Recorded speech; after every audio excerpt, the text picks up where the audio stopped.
नमस्कार विद्यार्थी मित्रांनो. आता आपली गट क ची मुख्य परीक्षा लवकरच होणार आहे.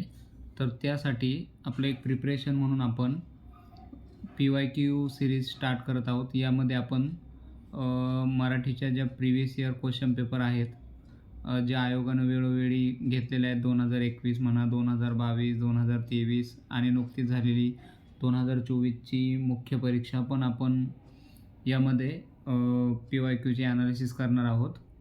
तर आपली ही सीरीज आजपासून आपण स्टार्ट करतो आहे.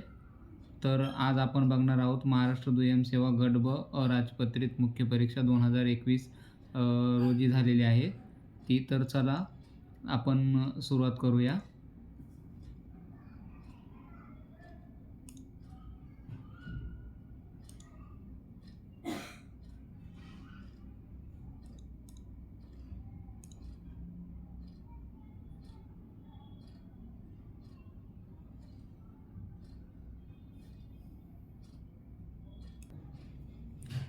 पहिला प्रश्न आहे, तो म्हणे वेडा झाला.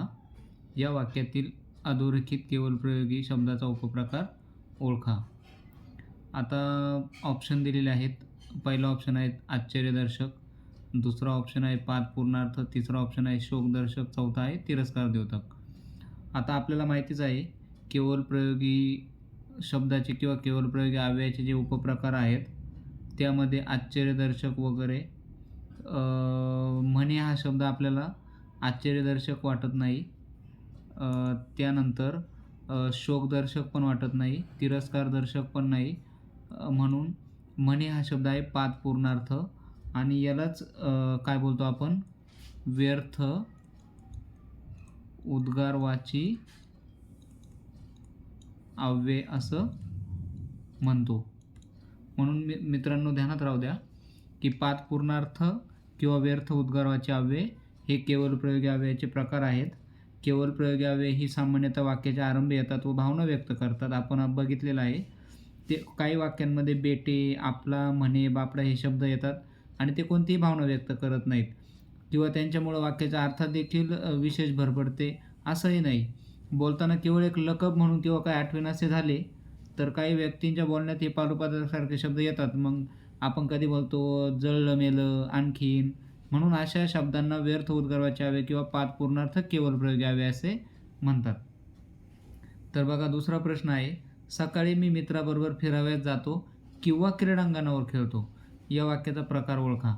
आता इथं किंवा हा शब्द आलेला आहे म्हणून जर वाक्यामध्ये किंवा, आणि, अथवा, परंतु असे शब्द जर आले तर ते कोणतं वाक्य असतं, संयुक्त वाक्य असतं. म्हणून केवल वाक्य इलिमिनेट, मिश्र वाक्य इलिमिनेट, यापैकी नाही पण इलिमिनेट.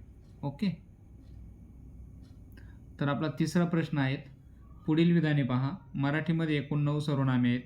3 सर्वनामे वचनानुसार बदलतात, 5 सर्वनामे लिंगानुसार बदलतात. तर बघा मराठीमध्ये एकूण 9 सर्वनामे आहेत का? हो आहेत. 3 सर्वनामे वचनानुसार बदलतात का? तर बदलतात. 5 सर्वनामे लिंगानुसार बदलतात का? तर बदलतात. त्याने काय विचारलं आहे, वरीलपैकी अयोग्य विधान असणारा पर्याय निवडा. बघा किती मोठा ट्रॅप टाकलेला आहे. मराठीमध्ये एकूण 9 सर्वनामे आहेत का? नाही. मराठीमध्ये 9 सर्वनामे आहेत पण एकूण 9 सर्वनामे नाही. 3 सर्वनामे वचनानुसार बदलतात का? नाही. 3 सर्वनामे लिंगानुसार बदलतात. 5 सर्वनामे लिंगानुसार बदलतात का? नाही. 5 सर्वनामे वचनानुसार बदलतात. म्हणून आपल्याला इथं विचारलं काय ते बघायचं. अयोग्य विधाने असणारा पर्याय निवडा. आता हे सर्व विधानं योग्य आहेत का? नाही आहे. हे सर्व विधानं अयोग्य आहेत. 3 सर्वनामे लिंगानुसार बदलतात, त्याने लिहिले वचनानुसार बदलतात. 5 सर्वनामे वचनानुसार बदलतात, त्याने लिहिले लिंगानुसार बदलतात. म्हणून ऑप्शन नंबर 4 हे बरोबर. हे सर्वच्या सर्व अयोग्य विधाने आहेत. बघा असा ट्रॅप आपल्याला टाकलेला असतो. म्हणून कधी पण आपलं हे पाठच पाहिजे. 3 सर्वनामे लिंगानुसार बदलतात आणि 5 सर्वनामे वचनानुसार बदलतात. चला पुढील प्रश्न बघूया. शिपायाकडून चोर पकडला जातो.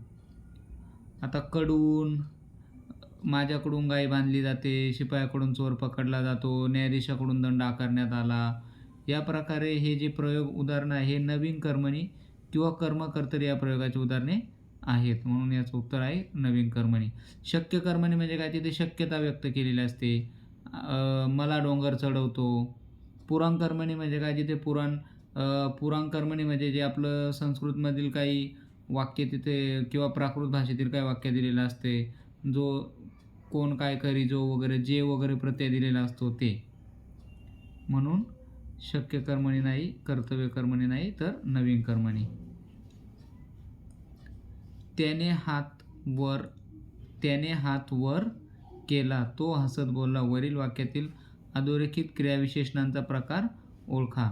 तर बघा, साधित क्रियाविशेषणे, आवृत्तीवाचक क्रियाविशेषणे, स्थानिक क्रियाविशेषणे, रीतिवाचक क्रियाविशेषणे. क्रियाविशेषण म्हणजे काय? क्रियाविशेषण म्हणजे क्रियेची विशेषता सांगणारा शब्द. त्याने हात काय कुठे केला? वर केला. तो कसा बोलला? हसत बोलला. म्हणून ही क्रियाविशेषणे आहेत. मग ही साधित क्रियाविशेषणे आहे का? बघा, साधित क्रियाविशेषणे आहेत का? ही साधित क्रियाविशेषणे नाही आहेत. आवृत्तीवाचक आहेत का? नाही. रीतिवाचक आहेत का? नाही. तर ही काय आहे? स्थानिक क्रियाविशेषणे आहेत. पुढचा प्रश्न, योग्य जोड्या जुळवा. स्वर संधी, व्यंजन संधी, अनुनासिक संधी, विसर्ग संधी. आता आपल्याला माहीत आहे अनुनासिक संधी म्हणजे बघा इथं सन्मती. स्वर संधी म्हणजे धारा अधिक उष्ण, म्हणजे ही झाली स्वर संधी. विसर्ग संधी म्हणजे आणि व्यंजन संधी. विसर्ग संधी म्हणजे निश्चिंत आणि पुरस्कार. व्यंजन संधी म्हणजे विद्युल्लता, जगज्जीवन. बघा मग कुठं असा ऑप्शन दिसतोय का? एला 3, इथे म्हणजे 2 ऑप्शन इलिमिनेट. बीला 4 कुठे दिसतोय? बीला 4 इथे दोन्ही ठिकाणी आहे. सीला 1 कुठे दिसतोय? सीला 2 आहे, तर सीला 1 आहे, म्हणजे हा ऑप्शन पण इलिमिनेट. ऑप्शन नंबर 4 बरोबर.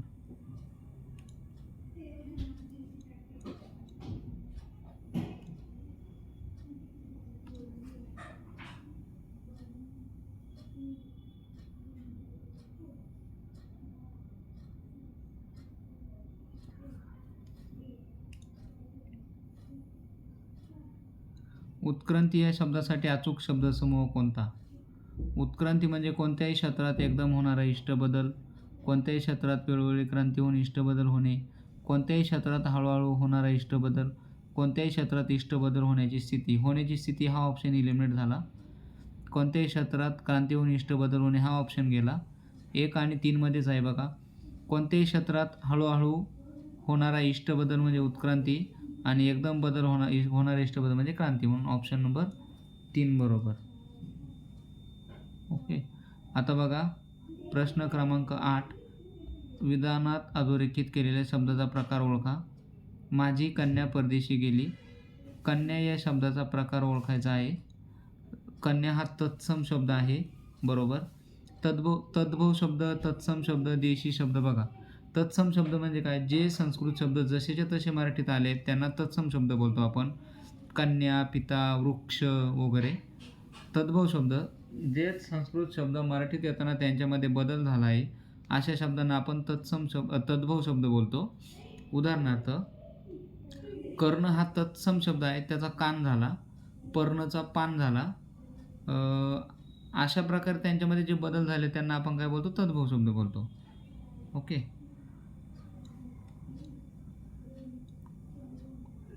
ऑप्शन नंबर 9, चौकीदार हा शब्द कोणत्या परकीय भाषेतील शब्द आहे?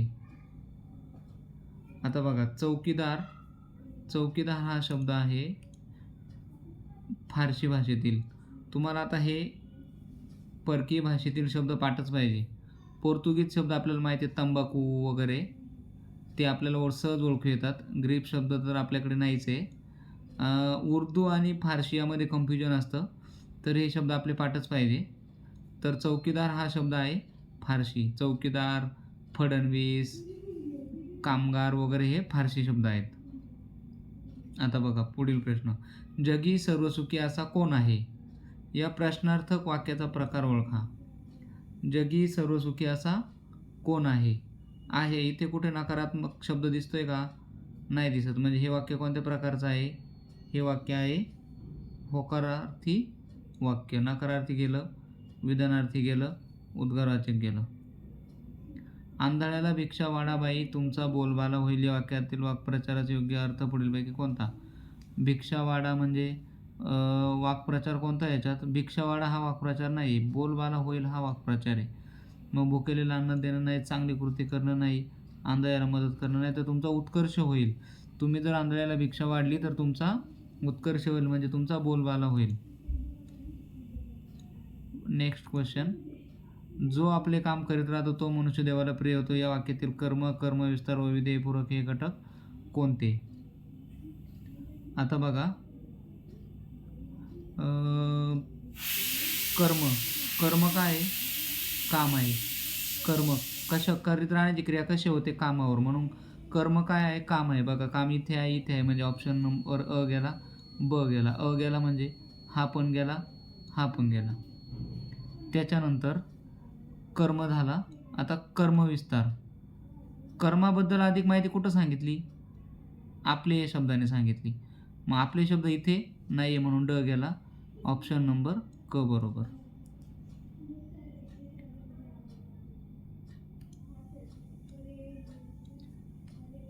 प्रश्न क्रमांक 13. धनाची करी माया, उडत्या पाखराची छाया या म्हणीचा अर्थ ओळखा. याच्यामध्ये आपल्याला या म्हणीचा योग्य अर्थ ओळखायचा आहे. तर बघा, खूप पैसा मिळवला का पुढं सुख मिळते? चूक. खूप श्रीमंत असतात ते पक्षी पाळतात, काही संबंध नाही. आजची श्रीमंती उद्या असेलच असे नाही, बरोबर. स्वार्थी माणसे मोडून चूक, म्हणजे फक्त क बरोबर.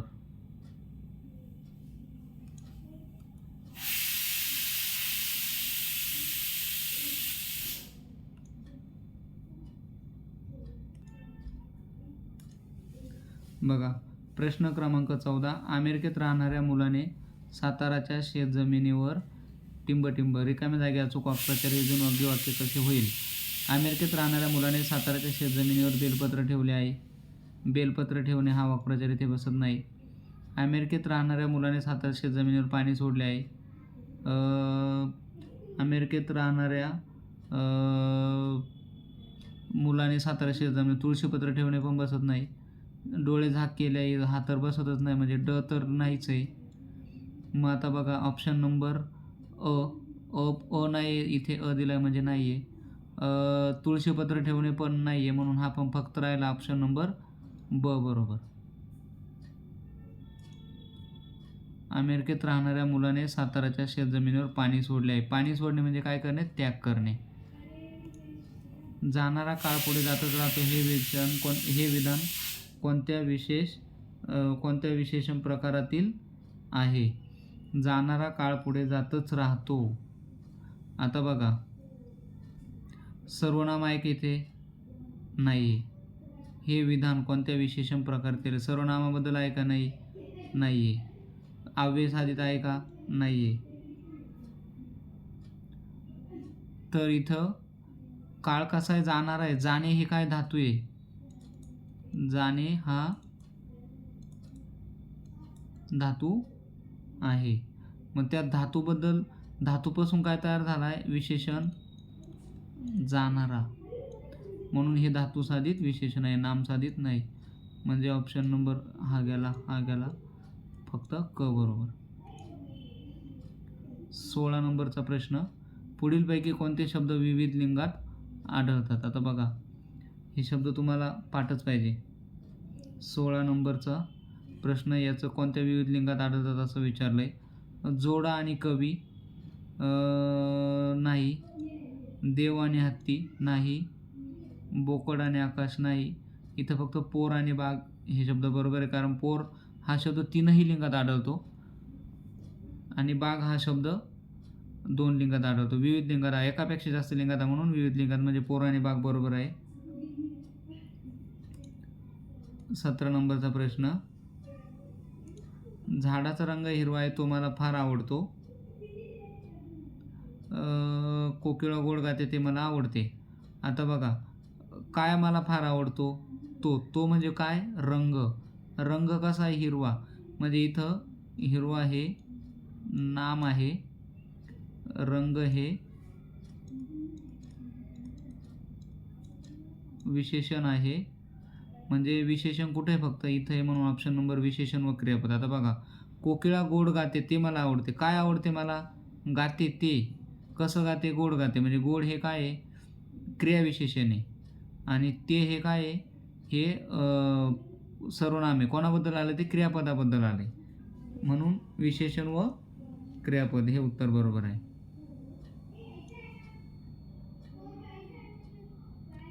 मी, तू, तो, हा इत्यादी कोणती सर्वनामे आहेत. बघा, मी, तू, तो, हा. आता सर्वनामांचे प्रकार माहिती आहे आपल्याला, पुरुषवाचक सर्वनाम, प्रश्नार्थक सर्वनाम. तर इथं प्रश्नार्थक सर्वनाम आहे का, काही संबंध नाही, ब गेला. आत्मवाचक सर्वनाम आहे का, नाही. आत्मवाचक म्हणजे स्वतः वगैरे असतात. संबंधी सर्वनाम आहेत का, काही संबंध दर्शवलेले का, नाही. म्हणून फक्त अ बरोबर पुरुषवाचक सर्वनाम.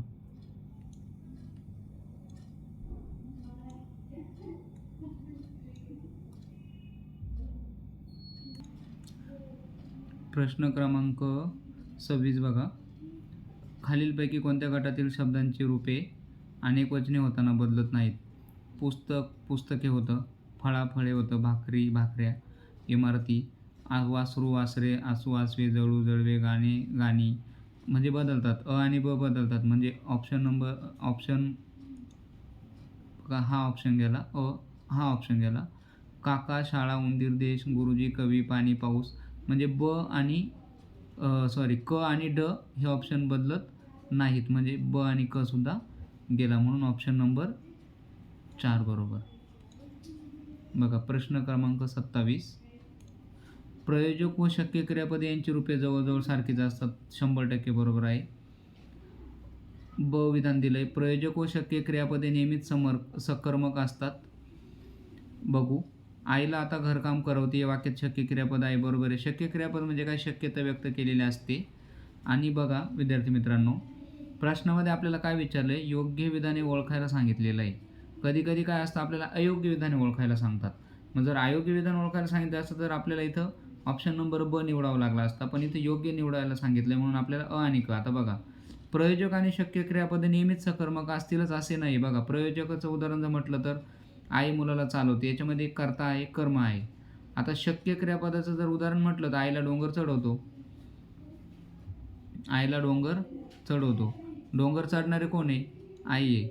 आणि चढवण्याची क्रिया कोणा होते, आईवरच होते. म्हणून यामध्ये कर्म आहे का, नाही. म्हणून शक्य क्रियापद आणि म्हणून प्रयोजक व शक्य क्रियापदे नेहमीच सकर्मक असतील असं नाही.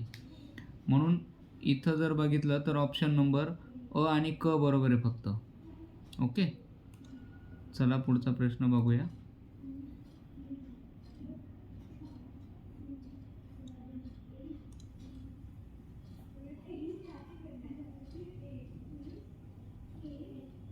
बघा, गाजर पारखी या शब्दाचा ध्वन्यार्थ ओळखा. उत्तम पारकारक असलेला विरुद्धार्थी त्याचा. चांगल्याची पारक नसलेला बरोबर. भाजीचा यशस्वी व्यापारी काही संबंध नाही. गाजराचा व्यापारी काही संबंध नाही. मराठीतील कोणत्या प्रत्ययांना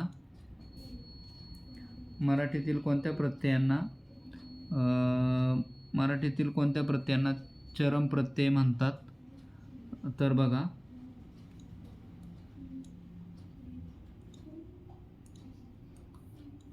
विभक्ती प्रत्यय, तद्धित प्रत्यय, पूर्व प्रत्यय, आख्यात प्रत्यय. तर विभक्ती प्रत्यय आणि आख्यात प्रत्यय यांना आपण काय म्हणतो, चरम प्रत्यय म्हणतो. आणि चर्मेतर प्रत्यय अशी एक कन्सेप्ट आहे जी या प्रत्ययानंतरही जे प्रत्यय लागतात त्यांना चर्मेतर प्रत्यय म्हणतात. म्हणजे विभक्ती प्रत्ययालाही काय प्रत्यय लागला तर त्याला चरमेतर प्रत्यय असं बोलतात. चरम प्रत्यय आणि चर्मेतर प्रत्यय. म्हणजे हे जे प्रत्यय हे प्रत्ययांनाही प्रत्यय लागतात त्यांना बोलतात चर्मेतर प्रत्यय. म्हणून इथं ऑप्शन नंबर अ आणि ड बरोबर. बघा 30 नंबरचा प्रश्न. पुढे येणारी गोष्ट मागे सांगितलेल्या गोष्टीचे उदाहरण, यादी, सारांश, कोष्टक किंवा तत्सम काहीतरी आहे असे दाखवण्यासाठी वापरले जाणारे विरामचिन्ह कोणते? आता बघा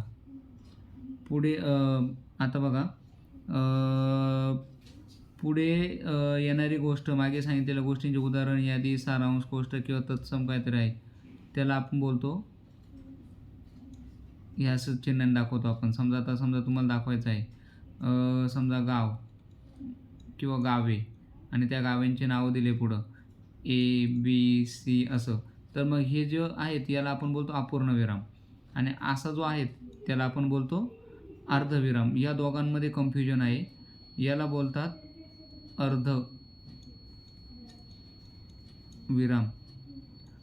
आणि जो सारांश, यादी, कोष्टक वगैरे दाखवण्यासाठी जो दिलेला असतो त्याला बोलतात अपूर्ण विराम. ओके. मग इथं काय आपल्याला यादी, उदाहरण, सारांश, कोष्टक दिले म्हणून इथं उत्तर आहे अपूर्ण विराम. अर्धविराम नाही, लोपचिन्हही नाही आणि स्वल्पविरामही नाही. तर बघा प्रश्न क्रमांक 31. आनंद, दुःख, आश्चर्य, प्रशंसा, तिरस्कार अशा मनातील विविध भावना व्यक्त करण्यासाठी वापरल्या जाणाऱ्या शब्दानंतर कोणते चिन्ह येणार आहे? आता हे उत्तर तर सर्वांना माहितीच असायला हवं. याचं उत्तर आहे उद्गार चिन्ह. पूर्णविराम नाही, स्वल्पविरामही नाही आणि प्रश्नचिन्हही नाही. प्रश्नचिन्ह प्रश्नानंतर येतं, पूर्णविराम एखादं विधान पूर्ण झाल्यानंतर येतं, स्वल्पविराम एका जातीचे शब्द एका पाठोपाठ आले तर स्वल्पविराम वापरतो. प्रश्न क्रमांक 32. तोंडातोंडी चालत आलेली गोष्ट. तोंडातोंडी चालत आलेली गोष्ट म्हणजे दंतकथा. हरिकथाचा आणि हिसाबनीतीचा काही संबंध नाही. भाकड कथा म्हणजे एक अशी मानवाने तयार केलेली कथा आणि तोंडातोंडी चालत आलेली कथा म्हणजे दंतकथा. मला अजीर्ण झाले आहे, मी खाणार नाही या वाक्याचे मिश्र वाक्य ओळखा. मला अजीर्ण झाल्यामुळे मी खाणार नाही हे केवळ वाक्य इलिमिनेट. मला अजीर्ण झाले आहे म्हणून मी खाणार नाही इलिमिनेट, कारण हे संयुक्त वाक्य होईल. मला अजीर्ण झाले तरी मी खाणार नाही, कारणदर्शक वाक्य म्हणजे त्याच्यापासून मिश्र वाक्य तयार होतं. बरोबर आहे. उद्देशबोधक, कारणबोधक. ओके. मी खाणार नाही कारण मला अजीर्ण झाले, हे अगदी बरोबर आहे.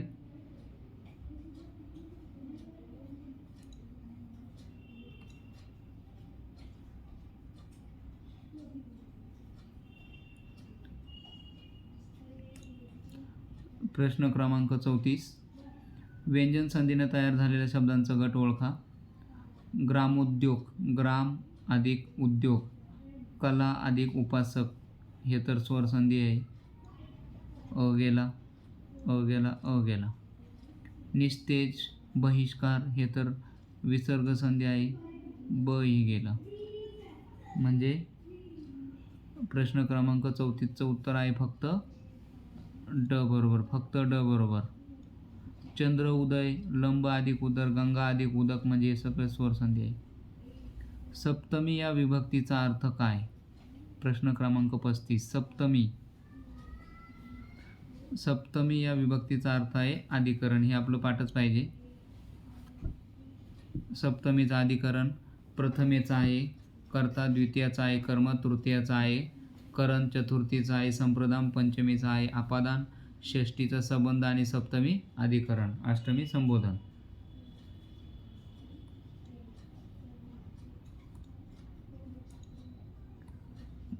सर्वनामाप्रमाणे दिसणारा शब्द नामाप्रमाणे येऊन त्याने नामाची वस्तू कशी आहे असे दाखवले तर त्या शब्दास काय म्हणणार आपण? त्या शब्दास म्हणणार आपण सार्वनामिक विशेषण. असला नवरा,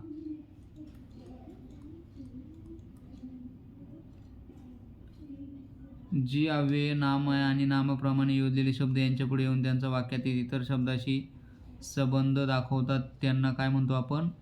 नामे आणि नामाप्रमाणे योजलेले शब्द त्यांच्या पुढे येऊन त्यांचा संबंध इतर शब्दांशी दाखवतात यांना आपण म्हणतो शब्दयोगी अव्यय. विशेषण नाही. विशेषण नामाबद्दल विशेष माहिती सांगतं आणि नामाची व्याप्ती मर्यादित करतं. उदाहरणार्थ चांगला मुलगा, कडू कारले. क्रियाविशेषण अव्यय क्रियेबद्दल विशेष माहिती सांगते आणि ते अविकारी असतं म्हणून त्याला आपण म्हणतो क्रियाविशेषण अव्यय. उभयान्वय अव्यय 2 वाक्य किंवा 2 शब्द जोडण्याचं काम करतं. शेतातील पीक चांगले आल्यामुळे रंगरावांनी कर्जपोटी काही रक्कम जमा केली. आपला कर्जाचा बोजा थोडासा हलका झाल्याने ते आनंदित झाले. डोक्यावरून पाणी फिरणे चूक. डोकीवरचे खांदे अगदी बरोबर. कर्जमुक्त होणे नाही, डोके हलके होणे नाही. प्रश्न क्रमांक 39. इंग्रजी शब्द बघा. तिकीट, बटन, मोटर ज्याचे आपल्याला स्पेलिंग सहजासहजी माहीत आहे. पोर्तुगीज शब्द, फारसी शब्द, अरबी शब्द.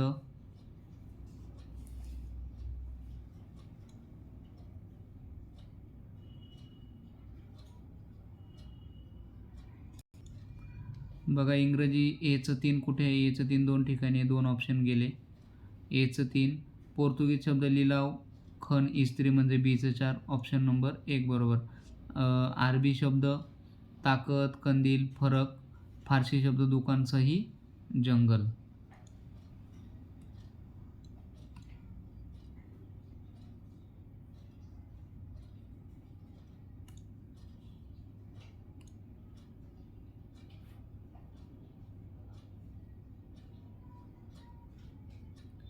प्रश्न क्रमांक 41. रामभाऊचे पैसे गोविंदरावाला आपले म्हणून देणे आणि गोविंदरावापुढे आपली फुशारकी मिळवणे हा आशय सूचित करणारी कोणती म्हण योग्य आहे? चूक. हलवायच्या घरावर तुळशीपत्र अगदी बरोबर. आम्हा मुलांना कोण विचारतो? विशेषणाचा प्रकार ओळखा. सार्वनामिक विशेषण. प्रश्नार्थक नाही, अनिश्चित पण नाही, नामसाधित पण नाही. आम्हा मुलांना कोण विचारतो? सार्वनामिक विशेषण.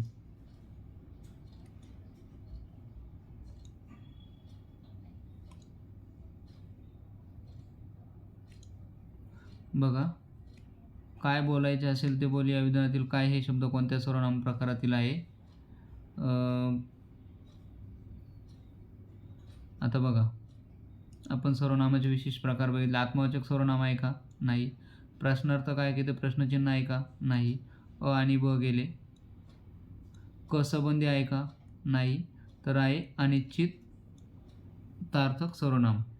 काय बोलायचे असेल, काय हा सर्वनाम अनिश्चितार्थक आहे आणि प्रश्नवाचक पण आहे. जिथे प्रश्नचिन्ह असतं तिथं तो प्रश्नवाचक सर्वनाम किंवा प्रश्नार्थक सर्वनाम असतो आणि प्रश्न विचारण्यासाठी जेव्हा तो वापरलेला नसेल तेव्हा तो अनिश्चितार्थक सर्वनाम असतो. वास्तव अथवा मानससृष्टीतील इंद्रियगम्य आणि मनोगम्य वस्तू ज्या शब्दाने बोधित होतात त्या शब्दांना आपण काय बोलतो? ही एक कशाची व्याख्या आहे?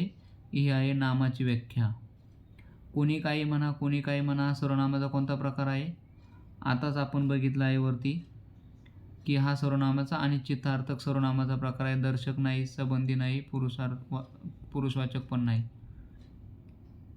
क्रियाविशेषणाचे उपप्रकार व त्यांची उदाहरणे यांच्या जोड्या जुळवायच्या आहेत आपल्याला.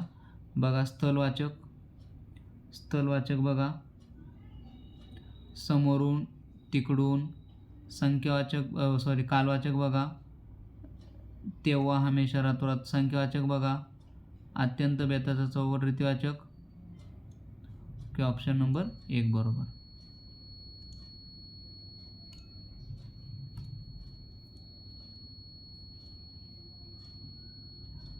पर्यायातील प्रश्न आहेत हे तुम्ही सॉल्व करून घ्या. पॅसेजमधील प्रश्न तुम्ही सॉल्व करून घ्या.